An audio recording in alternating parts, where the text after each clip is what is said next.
Yo, what's up, what's up? Very special episode today of RENZcast. A special guest? Oh, dang!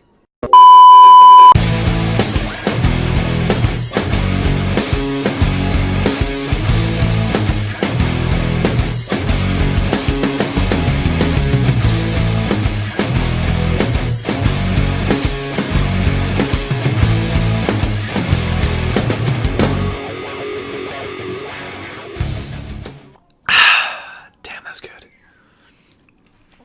So, today I have a very special guest that I got a chance to interview. He is a fellow American Kenpo Karate black belt. He is from the Art of One Dojo, Dan. Mr. Dan, to be formal. So, just a heads up, I had a little bit of issue trying to record this one. I thought I had it in gallery view. Apparently I was off. But hey, that's part of learning the curve. Sometimes you think you're doing something correctly, only to discover it didn't go quite how you expected.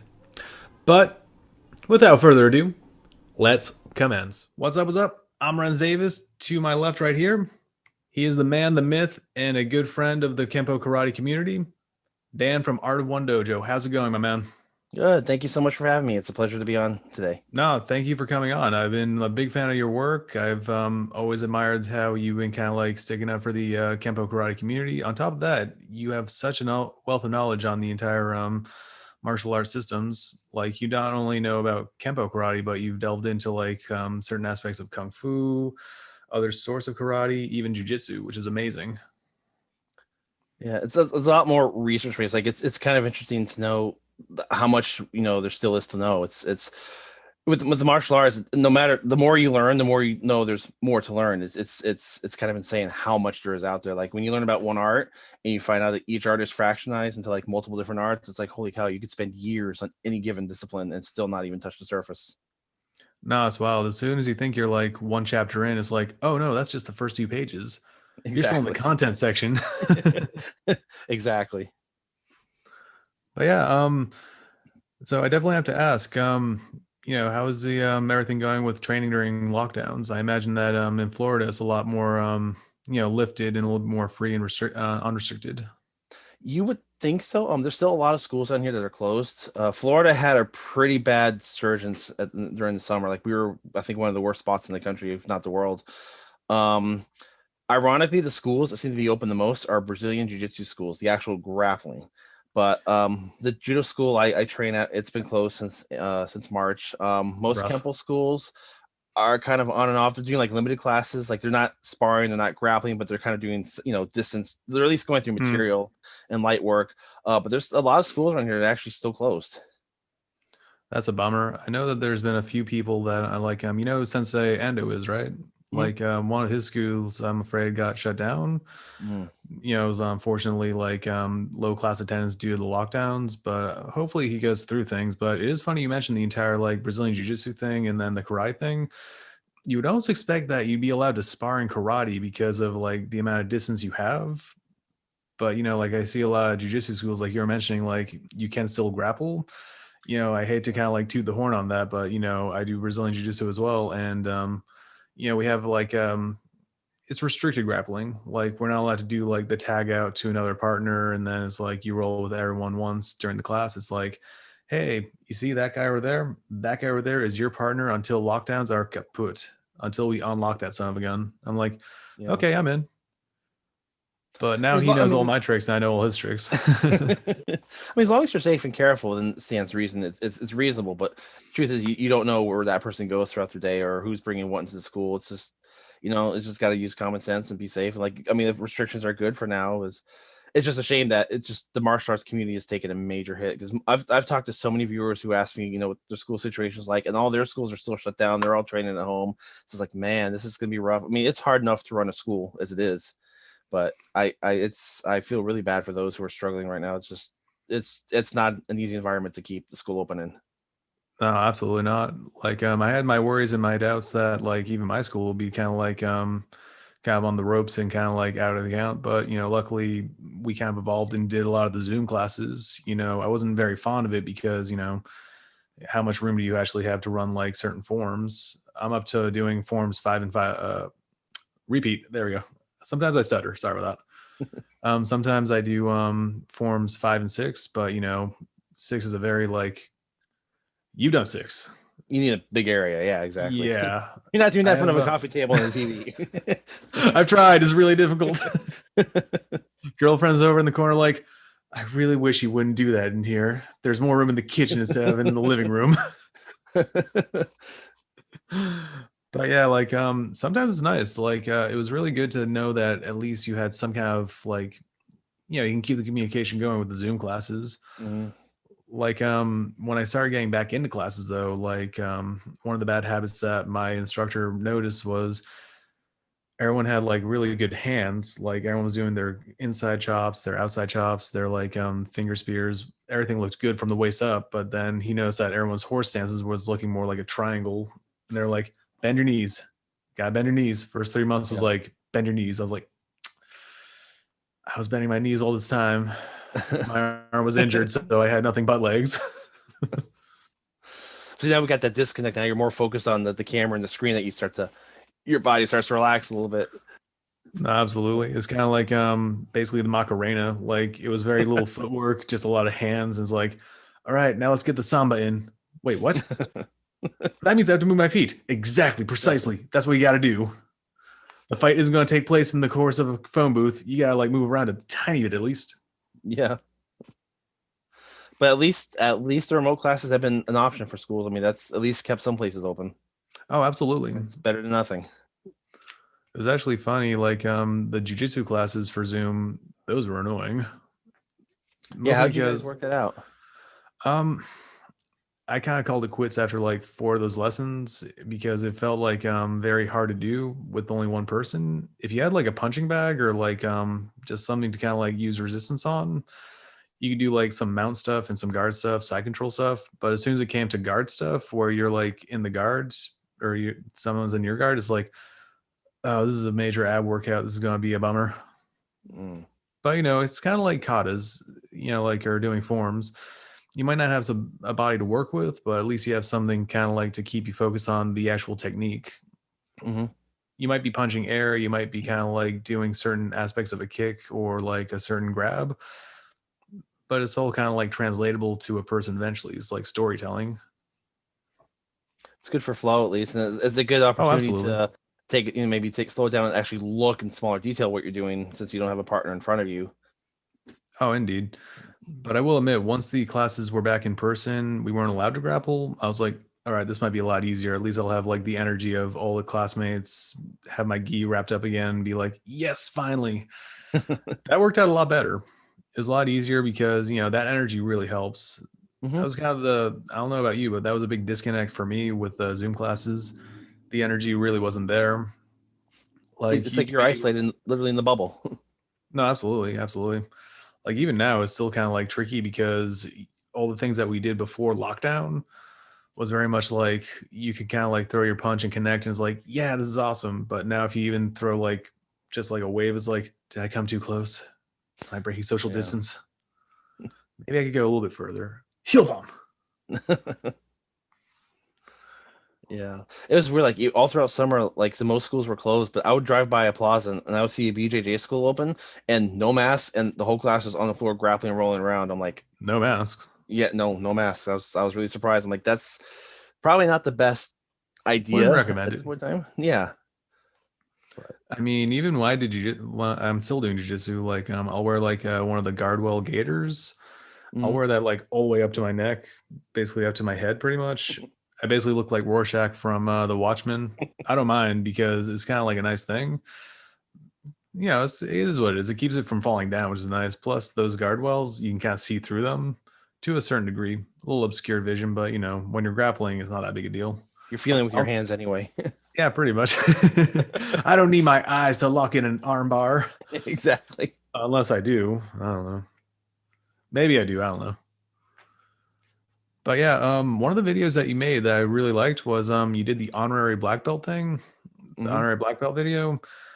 That's very cool stuff. Not many people can make a claim that they've gotten a black belt in another system, honorarily speaking. Some people do. Like the most notable occasion I could think of, well, 2 of them actually, is in jiu-jitsu. It's Randy Couture. He got his black belt in Brazilian Jiu-Jitsu after his James Toney win, and I believe it was crap names babyface assassin Josh Barnett. There we go. He also got an honorary black belt. In your opinion, where would you say that? What does it take to become a black belt? Would you say that it is more a measure of time, or would you say it's a progression thing? Because I do know a lot of people that don't follow a progression. They just kind of like stick with it, and the journey just takes them like a lot longer than other people. Everyone's journey is a bit different, if you know what I mean. Hmm. I think honestly, it comes more down to understanding. Like Mm, the time frame. I mean, every art differs. Like some arts are 4 years, 5 years. Other arts are 6, 7. Some are 10, 15. I think it comes down to the average time it takes for the average student to understand the basic material. Of course, some people are going to take longer, and you've got some people who mm, are athletically gifted and who are natural at the martial arts. They might, be a year or two more shorter time.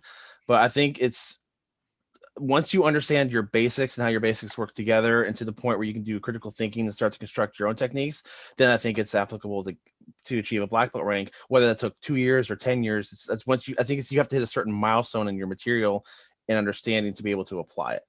And I don't think mm. it's really defined. Like, I don't really agree with it being defined by years so much, or necessarily Yeah. just because you've been doing this, and just because you've been doing something over and over 1,000 times doesn't mean you're proficient at it either. It's just, I think once you get to that point of making that knowledge click and applicable, and that you can understand how to apply it and even modify it and even generate your own techniques from that, then I think you start to cross that threshold where I think a black belt would be appropriate. Very nice, very nice. I like that answer because like a lot of people they think that it takes a certain amount of time, and I think that's kind of like a weird thing to say because like how to describe it, like some people kind of consider getting a black belt as like getting a college degree, like your bachelor's. It's like, oh yeah, in the course of time in college, it should take you about 4 years to get your degree. And it's like, Mhm. okay, imagine telling someone like doing martial arts like we're not going to tell you when you get your black belt. You're just going to keep doing it until we say so. It's like, well, how do you keep someone into that? It's like 2 years, 5 years later, it's like, do I get my black belt yet? It's like, no. You're close, but no. Yeah. I See, think, it's funny you mentioned college degree. I always looked at it more of a high school degree, in yeah. that you're basically learning how to learn at that point. You're learning your basic math, your basic arithmetic, your basic science, and college is a deeper level study. So to me, those are the further down degrees that, now you're actually going deep into your study to make it more applicable. But once you graduate high school, the basic math, your basic English skills, your basic history, or should at least. Absolutely. It's actually the same analogy my instructor uses. He basically says like when you graduate high school, you should know your basic math, your basic English, so on and so forth. I'm like, you didn't say phys ed. Why didn't you say phys ed? That was my favorite class, man. You want to I become a should go there specialist in too. phys ed? Absolutely. Yeah. Let's But see. yeah. Next question.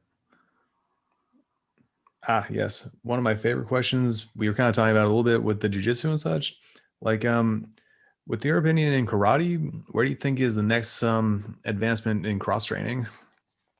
Like, do you think it's going to be more applicable to weapons, or do you think it's going to be kind of like the Jeff Speakman, like Kenpo 5.0?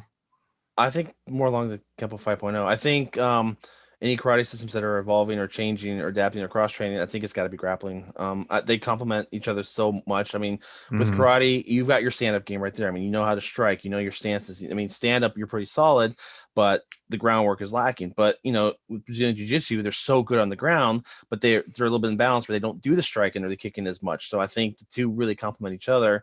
So in my opinion, the natural course of progression would be to implement grappling, whether it be judo or Brazilian jiu-jitsu or wrestling, into a karate system. I think makes that karate style even stronger.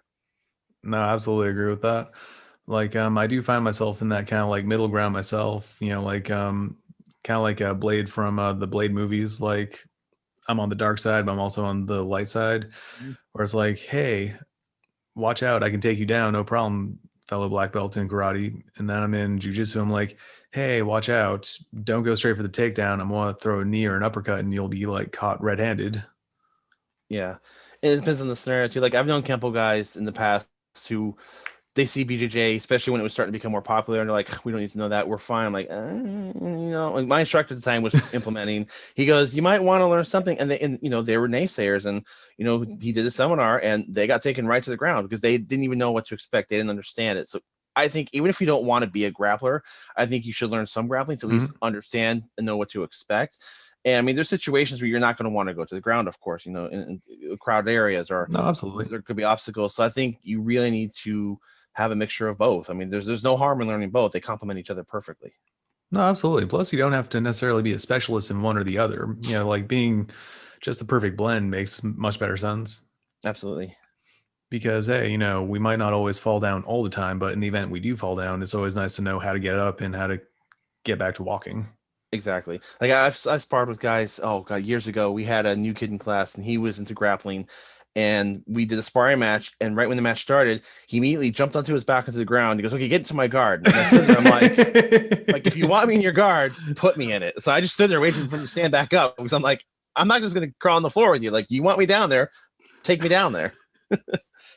Oh man, that's funny right there. It's I hope you like, don't do that in a real fight. self-defense situation arises, like, come on, I'm begging you, sit down here. I'm defenseless. I'm begging you, don't attack me from here. No. And when two more guys show up, then what do you do? Oh yeah. Just play dead, go possum. It's like, Yep. I don't think it'll work, but hey, you never know. Chances are not. Oh man, that actually kind of is a nice segue. Next question I was about to ask is involving sport versus street. Like, do you think there's a time and place to have both in the same studio or dojo, or do you feel Absolutely. like awesome possum? Because I know a lot of people, they get very like into a very specific training method. Like some people train very specifically street style, and then when they do sparring, it's like they don't know how to turn it off, and it's like, all right, well, I don't know, I hit just above the belt. I don't know how to follow this specific rule set. But then there's some people, they're specifically sporty. They play by a rule set, and then, they're more willing to turn their back on someone they think is done. And, you never know. That person's not done. They come back with like a knife. They come back with like a sneak attack. I think it's a good experience to practice all the above. When we started, the first school I went to back in '93, it was point sparring only, and that's how we started. And I didn't know any different. And later we started to implement continuous sparring, and the difference though Continuous was, I sparring mean, rules. yeah, I love continuous sparring because that's where you work your combinations, and that's where you realize, okay, I hit him doesn't mean he's done. I still have to worry about counterattacks, and I think you get more of a realistic experience that way. And even continuous sparring can be very different from a street experience because there's still obstacles and environments you're not taking into consideration. But with the point sparring, I think helps with speed, like burst speeds, Yeah. looking for openings, timing, even control and restraint. So if you are restrained to certain techniques, it forces you to work on. So say you can't hit below the belt. Okay, well, I'm not going to be doing sweeps or any groin kicks like that. Well, let me work on my handwork. So I think there's opportunities with the point sparring to teach something as long as you're able to identify the difference between, point sparring is not going to work in a real life situation because, like you said, you're not going to go and tag guy and sit back. Hi, I got a point. We're done. No, he's going to keep fighting. Okay, we're going to reset. Okay, get back at it. Let's do this. Where's the ref? No, but I think there's some advantages to point sparring. And some people are in it just for the athletic and the sport nature of it, and I think that's fine. I mean, it's still an art in their own. But I just, as long as a person knows how to draw that line and understand the difference between sport fighting, street fighting, and then continuous sparring, I kind of think of three different things, then that you're much better off just at least knowing the difference and being able to adjust yourself to those situations. Very good. I like the analogy myself of what's the difference between continuous and point sparring as American football versus like European football. Like American football is like point sparring. Like, it's like 30 seconds of action, then stop, freeze. What just happened? You got it down. All right, reset and go. European football is like, you don't get many points, but it's continuous action. Now, granted, I'm not a football fan on either capacity. I know. Big shame on me because I'm a New Englander. We love our Patriots up here. I really don't. I'm so, screw Tom Brady. I don't even know who Tom Brady is. Yeah. Was he the son from the Brady Bunch? Dang. Yeah. I think he's down in Florida now, so that's kind of cool beans. I guess he's doing well down there. Yeah, I haven't followed football too much myself. It's just I'm definitely more into the martial arts, not in traditional sports as much. No, I hear that. Like, I think the most I get into sports is usually hockey. And it's not even for the game itself. It's just like those little highlights of who gets put in the penalty box because of unsportsmanlike conduct. Gotta say, you Yeah. can't go wrong with it. No, and there's fighting allowed. Absolutely. Yeah. It's I kind of a mean, they martial don't. art in itself. Hey, any guy that's able to throw a right cross on ice skates, they got my approval. Just saying.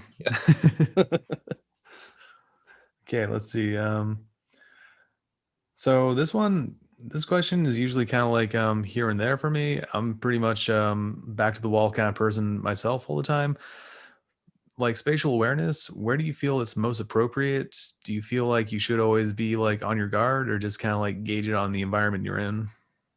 I think you should always be aware of your spatial environment. I mean, not necessarily on your guard, but I think it's a good habit to build that whenever you go somewhere, just scan the environment. Just in your Oh, mind, look absolutely. for any immediate dangers. Does anybody stand out that makes you uncomfortable? Are there any consideration of the terrain? And like I mentioned in the video, the first thing I do when I walk to someplace new is I check the traction that my feet have on the Mm, ground for whatever reason, even if it's just to not walk a bad safely call. across the room.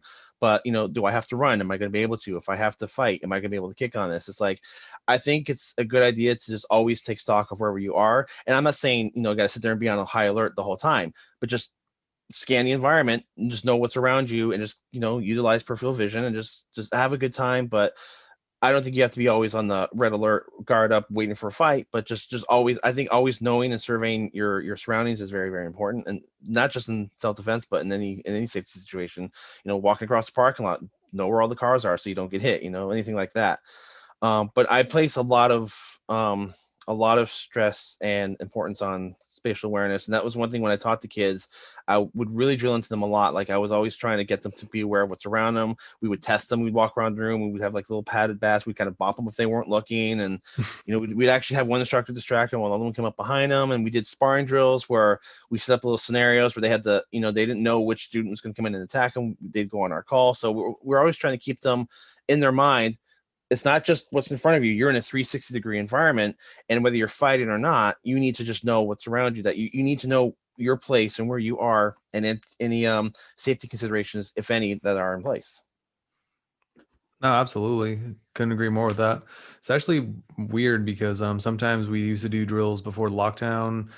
We had spar wars. Like it would be like basically team on team combat sometimes. Not saying it's anything like the Eastern European style where it was like 5-on-5 and then it would go to 4-on-5 and then the numbers dwindled. It'd be like you have to use like your friends and like kind of gang up on one person or two people, or you were ganged up on, and it's like you have to use like strategy to kind of like fight like a matador. Never Mm-hmm. kind of like go back. You have to kind of use like particular forms of lateral movement going side to side, which I'm not saying I always went back, but I learned very quickly like, man, it is not a good idea to go straight back. Someone's going to catch me on one of these days. Yeah, because Off the the person tracks when can the train's advance. coming. Exactly, and we tell the too. It's like you can't backpedal as fast as somebody can advance on you. No, it's wild. Like, you can train for it all you want, but not everyone's going to have like the same reflexes like Stipe Miocic, who was able to like backtrack and get a knockout win to win the title. I'm not Stipe Miocic, and I found out the hard way. The good news is I lived to tell the tale. There you go. Even if I did get kicked a bunch of times, it happens. Learning Just curve. learning experience. Exactly, learning experience. Absolutely. Oh, one of my favorite quotes. He just reminded me. Steve Muhammad. I had the honor of talking to him on the phone last year, and do a basic interview, and he told me, he said he doesn't believe in theory. He goes, I've never been kicked by a theory. He goes, the second that foot connects my face, it becomes a fact. I'm like, I love the outlook on that. I was like, that's true.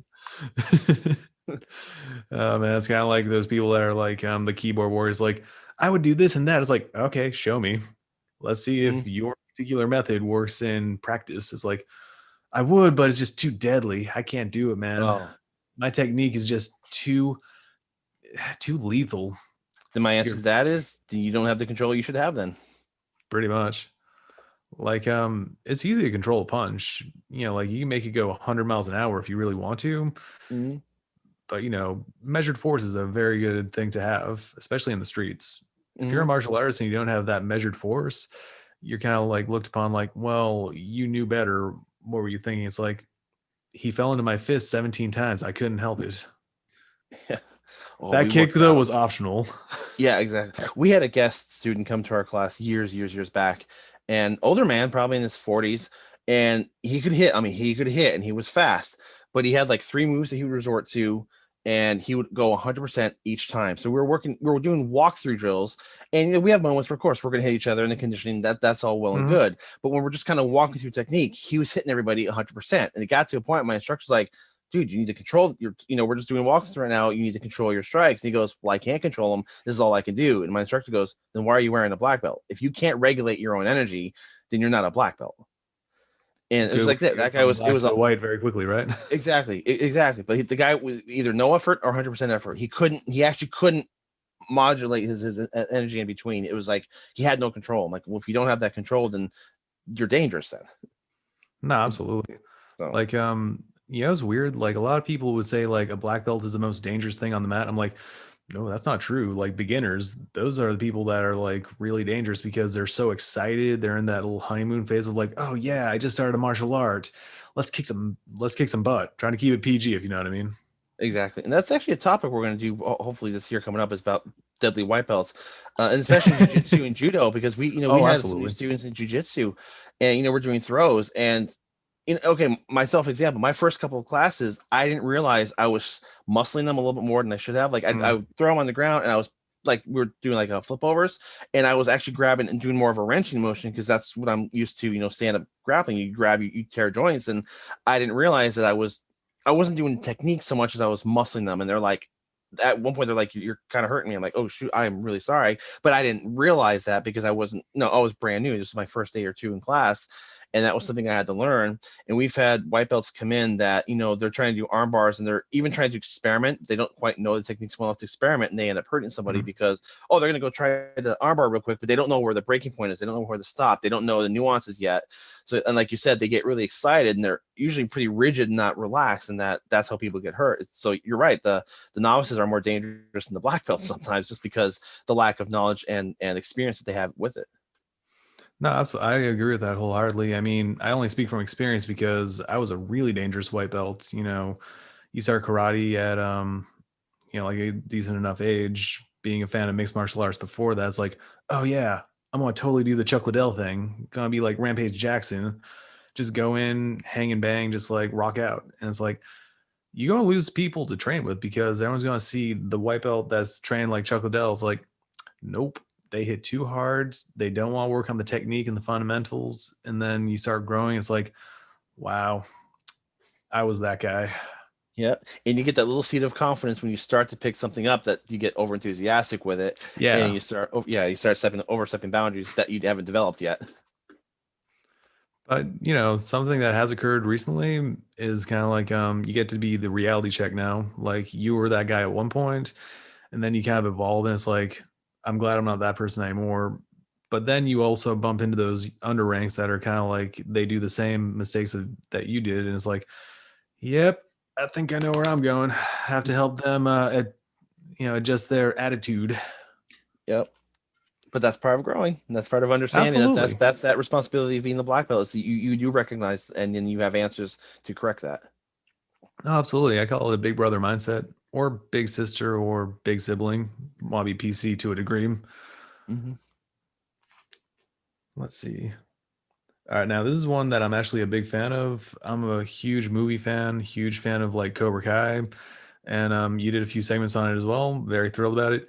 Um, right now, we're in a particular renaissance of like karate in media, which is amazing. Between Cobra Kai, resurgence of karate with karate combat. Um, I won't say next 10 years, but like in the upcoming years, where do you see like martial arts, specifically karate, going? Because it seems like it's on a bullet train just going really fast. Are you talking about in cinema or just in general? In general. Um, Honestly, I see it becoming more of a mix. There's a lot of traditional schools around. I unfortunately think a lot of traditional schools are going to start to fall wayside or become a little bit more niche. Mm, Unfortunately, a lot of schools to stay open, especially here in America, they do have to be commercialized to some degree. And I think they're gonna have to go with what's popular, which like right now is Brazilian Jiu-Jitsu. Who knows what's gonna be popular in 10 years? Maybe a weapons art, it might be boxing, it might be anything, it might be True. something strange that we don't even know yet. But I think as we go forward, I think we're gonna see more hybrids. And we're seeing that a lot now. Like Jeff Speakman did that with Kenpo 5.0. He did the hybrid, and now it seems like every other Kenpo school is doing their own version of that, their own hybrid. And I think I'm seeing a lot of Shotokan schools are starting to offer too. Some Kyokushin schools are doing grappling. And I think as we go forward 10 years from now, I think we're going to see a bigger mix. I think we're going to see schools that aren't just one art focus, but maybe 2 or 3 arts primary, and then just kind of like, and That's just kind better. of mix. Yeah, more of like a mixed gym sort of thing is where I get the sense of where it's going. So I think there's going to be a lot of mixed influence, especially since now more than ever, people cross train with different schools for different reasons.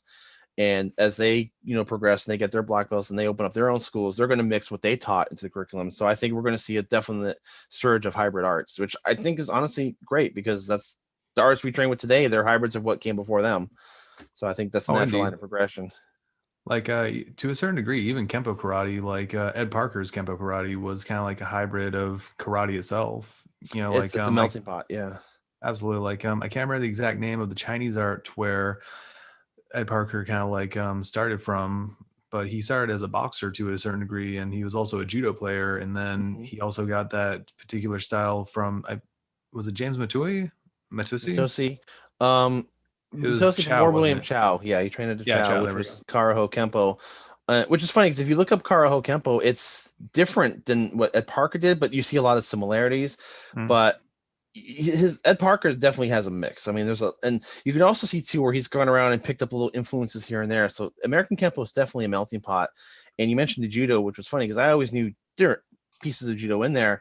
I never realized how much judo was in the art until I started training in judo. Like we learned a It's self-defense wild, technique. right? I'm like, oh wow, this is part of this technique, and you start to see the trends and where the pieces fit. So and that's where I'm at right now is I'm trying to do a deeper study of Kenpo and kind of look at the underlying layers, and I'm starting to see so many different influences, and it's amazing that it's way more of a hybrid than I ever thought it was when I started. When I started, I thought it was just karate, but as years went on, I started to realize that there's a lot of Chinese influences in there. Like I said, there's a lot of boxing. You can see where the boxing footwork is, or even our neutral stance is a little bit more boxing based than Indeed. most martial arts, and I love that. I love that mixture because you're starting to see how arts can complement each other. Like Kempo still, I wouldn't say it's as good as knowing boxing. I think you can always learn boxing to, do better handwork. You can learn grappling, do better, more grappling and wrestling work. But the seeds are there, and I think it kind of lends itself to tell you how well different disciplines can fit together as a puzzle piece. And the art really comes into your personal mix with it. Oh, absolutely. Like, I think the best example where you can see some aspects of judo in Kenpo Karate is like the technique falling falcons. Like, that's a good one because it has a particular pin, and then you throw that in that inward block to the shoulder. Mm-hmm. You have that stepping in part, and that just throws right over the leg or the shoulder, hip area. It's a really good throw. I like that one. Yeah, and a lot of the technique extensions will have that wrist turn. I mean that fits in there so nicely. And one of my personal favorites is crossing talon. It works so well Yes. in grappling. It works so well in grappling. I was doing randori in judo class, and we were doing techniques, and I was only in a couple months, and I'm trying to do judo takedowns, and I was getting myself taken down. It wasn't working, and I got frustrated, and we had each other by the lapel, and I just scooped his hand off and just went right to the counter grab for crossing talent and took him right down with the armbar. It worked perfectly. I'm like, oh wow. I changed the entry, but like it works well in grappling because it's still hands on, and it just makes you realize those the armbar, the principles all there, and then the same kicking the leg out, it's all part of it. And it's like Oh, it was absolutely. just kind of exciting to see how well the pieces fit. And that's one of the things I'm exploring too is can you take Kempo techniques and apply them more in a jiu-jitsu fashion and vice versa? Like how can they mix? And it's a wild ride. It's really amazing and exciting when you're like when a piece clicks, like, oh wow, this works perfectly with this technique. Oh, absolutely. Like crossing talon is a very good example of that as well. Like there's quite a few of the techniques in Kenpo karate. Having like not scraping hoof. Actually scraping hoof almost to a degree as well, but there's also oh, crap, I was just doing the technique today. Is where you do scraping hoof, not scraping. Bam. Repeated devastation, I think. Is that the one? Might be repeated devastation, but It's basically you kind of like they're pulling you back and then you go for the leg. It's gonna drive me nuts not knowing the name of the technique now. I was just saying it, yeah. That's the thing that happens when I learn so many of the techniques in Kenpo Karate. Like they all start not blending together, but it's like Yeah. there's so many. It's like, you know, just throw a right punch, I'll react. I promise. Yeah. But there's quite a few of the techniques that do like well with like even striking serpent's head is a nice one to like get an idea about like certain manipulations of when someone's going for double underhooks. Hmm. You can start developing a way to take them down from there and take back control. I mean, it's frowned upon to hit someone in the neck, but you know, if they're asking for it, right? If it's life in that situation, it's whatever it has to be. One Absolutely. Sounds technique, like they're definitely asking for it then. yeah. One technique I didn't like, and I was never a fan of blinding sacrifices. I was always like, this is way too complicated. Doesn't feel Yeah. realistic. I came into class one day, and my instructor goes, he's got that look on his face. I'm like, okay, his gears are turning. He goes, we're gonna do blinding sacrifice differently now. I'm like, okay. So I came in for the joke, and he did the clear, went for the eyes, swept my arms down, and right from there, he went right to a double leg takedown, and it worked perfect. Like he scrapped the rest of the technique, but the entry still worked, but it was in the perfect position for that takedown. And from that point on, we trained like that. I'm like, this is so much better. But it's all in that recognition. You understood the entry, and you're in this position. Okay, well now I've got options A, B, and C. Let's go for the simplest one. And it was just such a smooth transition. So that's the way I started showing people. I'm like, hey, don't worry about the backs. Like, know what those techniques are teaching, but if you want it to work in application, simplify it. And it was the perfect hybrid technique right there. No, absolutely. Like my favorite phrase in that regard would be little adjustments, major difference or big difference. Absolutely. And like sometimes it's just like one little step that makes the difference. Like why do 16 steps when you just take 2 steps out and it's like, oh, okay, now we have a little bit more flow to it. It makes much more sense. And you have to worry about like that one aspect that had the other 16 steps kind of like accounted for. Exactly. Well, it's good to learn the technique. It's good to learn those 16 steps because you're learning ideas in context of other moves. It's like when anybody asks me like why Kenpo is so complicated, why do we have these techniques? I just break it down to like it's like learning the language. When you learn a language, you learn the vocabulary, your basics. Every Mm-hmm. punch, every block, every step. That's a basic. It's a word. Then you learn your grammar, which is all our principles. Gravitational marriage and rotation and purposeful compliance. Once you learn the principles, then okay, you got your vocabulary, you've got your grammar. The techniques are basically sample sentences to show you how the grammar and vocabulary work together. It's like learning a language. How many times are you going to be in Spain and ask where the library is? It's kind of the same thing. You learn how the words work together. Exactly. So you learn the techniques to teach you how the grammar and vocabulary work together so that to a point where you can learn to construct your own sentences and have a debate and hold your own in a conversation later. So it's kind of like learning a language. So each technique, you're not going to take the technique right into the street as it is. You're not going to it's never going to play out those 16 steps. But if you know what those 16 steps are teaching you, well, you might pull one or two out of it in any given context because you recognize the position or you recognize a point of entry or what I can do from here. Oh, and then you start grafting stuff together. Then it becomes a whole big Lego set where you can just take little pieces and build your own technique as you need it. I was about to mention the Lego analogy. That's like a very popular one with karate. I hear that like with my instructor all the time. Like, yeah, like you'll learn the little car set first, and then eventually you'll get to the Death Star, and then it's like, man, I have all these sets. I think I'm just gonna start doing like a combination of everything. Then you get the Cowboys and Aliens thing. It's like, yes, that's awesome. And then you can build whatever you want. So like each Absolutely. kata, each form is like your castle set, your space station set. So once you learn how they get built together, then you can build whatever you want after that. It's understanding how the pieces work together. The medieval space station. That's what I'm down for right there. You go. Yep. That's basically Star Wars incarnate. Just instead of sabers, they had lights. Not gonna finish that one. Don't want to get any copyright claims just in case. Light sword. What's that? Light swords, yep. We have laser. We have laser eskrima. There we go. There we go. Ooh, that'd be cool. I would definitely go in for that. Absolutely. Yeah. Okay. So this is actually a good one. This is a question I would love to ask because I've got my goals set up right now for 2021. Before 2021, I'm trying to get to 100 subscribers. When I get to 100, I'm going to do 100 kicks per leg. It's up to the viewers which kick I do. Hit me up on Instagram, official Renz. I'll just put it in the description. That'll be much easier. But what are your goals and ambitions for 2021? Granted, there might be particular circumstances involving lockdowns that might kind of limit them. But assuming in the perfect world that lockdowns are no longer, what would you say are some Well, goals? one thing is we want what we're going to do in 2021 hopefully is a lot of stuff that we had planned to do this year, but because of the Mhm. pandemic, through our plans and out the window a little bit. We definitely want to focus on more art-based videos. Like we're definitely seeing that people seem to focus on, they love the art history. It's just they take a while to produce. So we're kind of now we're kind of blocking out different topics we want to hit, different interviews we want to get. Interviews is a big thing. We're working on that setup now. We want to do a lot of remote interviews. There's martial artists all over the country, even down here in South Florida. There's a ton of people we'd love to talk to. So definitely a greater focus on art history episodes. One idea is, and we really wanted to do it this year, and we were prepping to do it before the pandemic hit, was we wanted to do a series called Day in the Art, and basically go around and visit different martial arts schools, and I take a class with them. So it's not a full history video, but maybe we'll Okay. learn a lesson. Maybe one day we'll go to Kyokushin school, another day a Taekwondo school or a Kung Fu school, and take a class with them.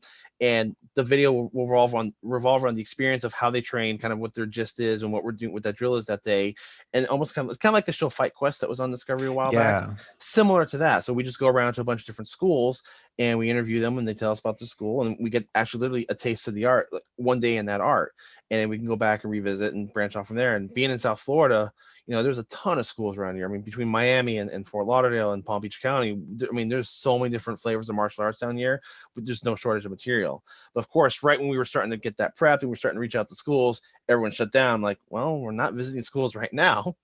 At the But sound that's of a single definitely cough, just everyone's just like, nope, lockdown. exactly.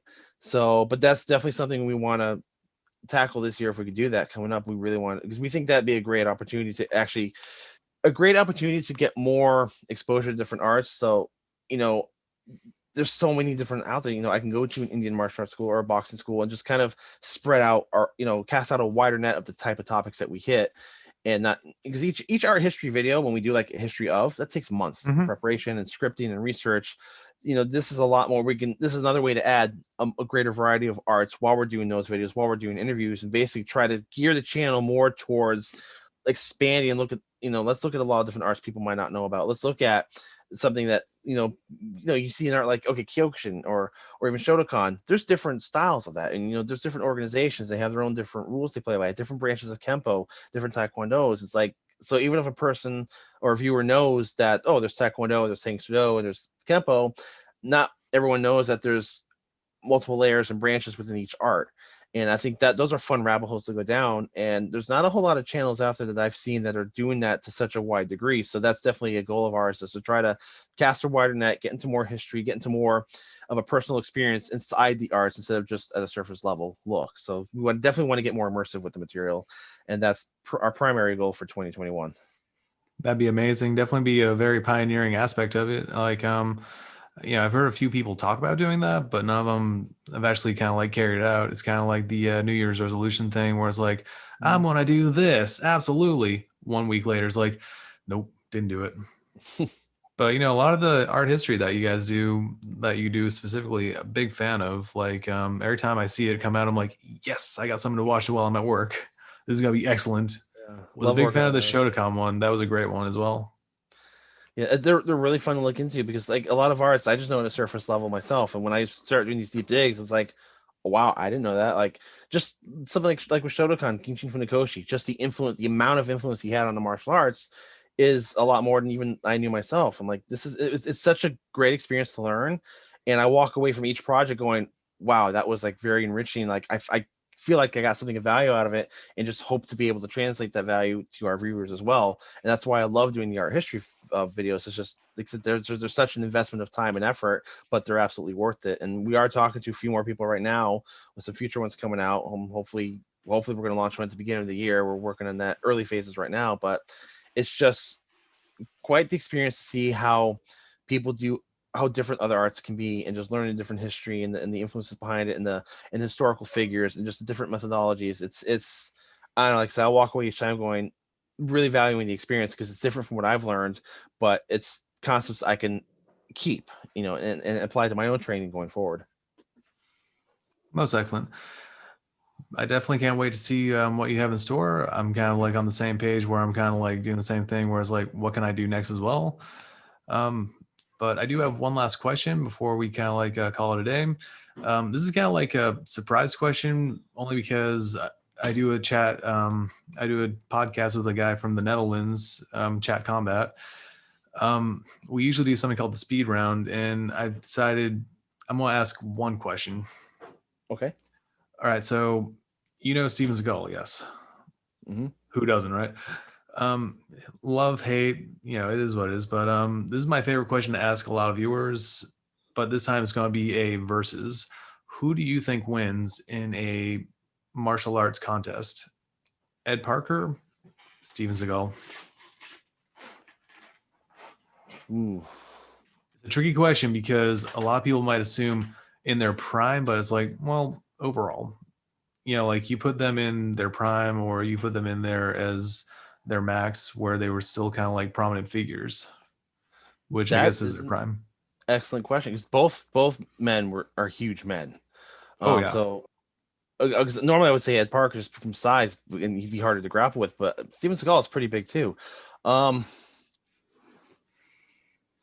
I think if it came just to blows, like just the strikes, I think Ed Parker. If it came to more grappling and hands-on grabbing, maybe it shifts over to Steven Seagal. That's actually a pretty tough question. Both are extremely fast. Both arts have their controversy. Both people have their controversy. I would have to put my bet on Ed Parker if it came to like more punches and strikes. It's a little bit more speed.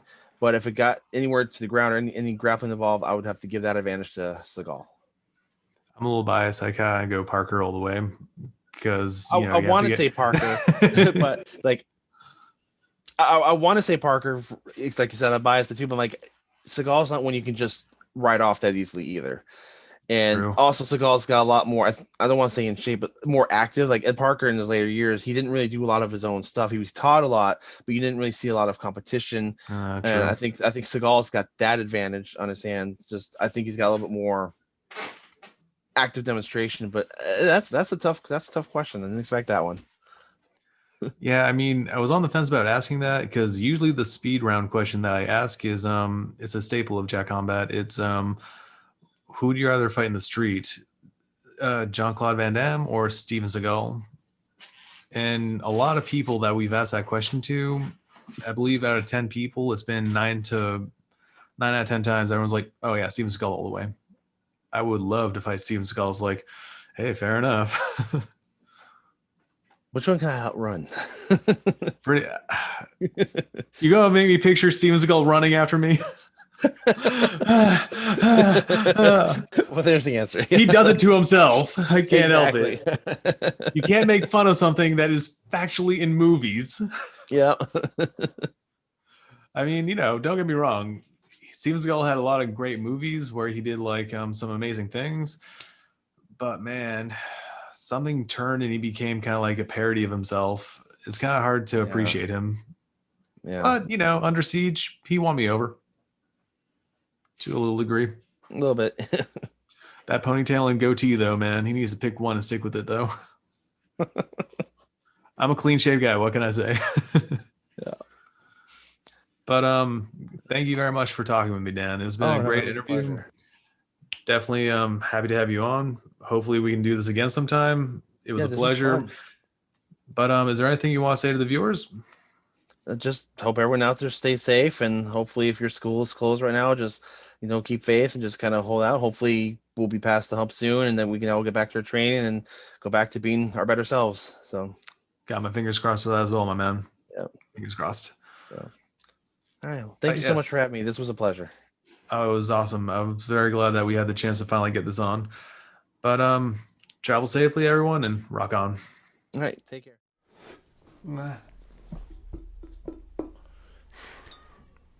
Well, I guess that's all tapped. No slurp at the end of that one. But thank you for tuning in. Subscribe, like, leave a comment below. I'll try and get back to it as immediately as possible. But most importantly, travel safely, rock on. Whoa, whoa, whoa, whoa. You thought I was done that easily? Nah. 10 subscribers. 10 of them. 10 subscribers away from 100 subscribers. Help me get that final hump before 2021. I do 100 kicks per leg. DM me. on Instagram. My Instagram will be in the description below. What kick should I do? Will it be a side kick, a front kick, a back kick, maybe a roundhouse kick? Tell me what kick I should do. That'll be the Renz reveals for 100 subscribers. You guys have been a major help. You guys have been a major influence. You've made me feel very, very encouraged and inspired to keep making these videos. And for that, I say thank you. Travel safely. Rock on. And I'll leave a cold restless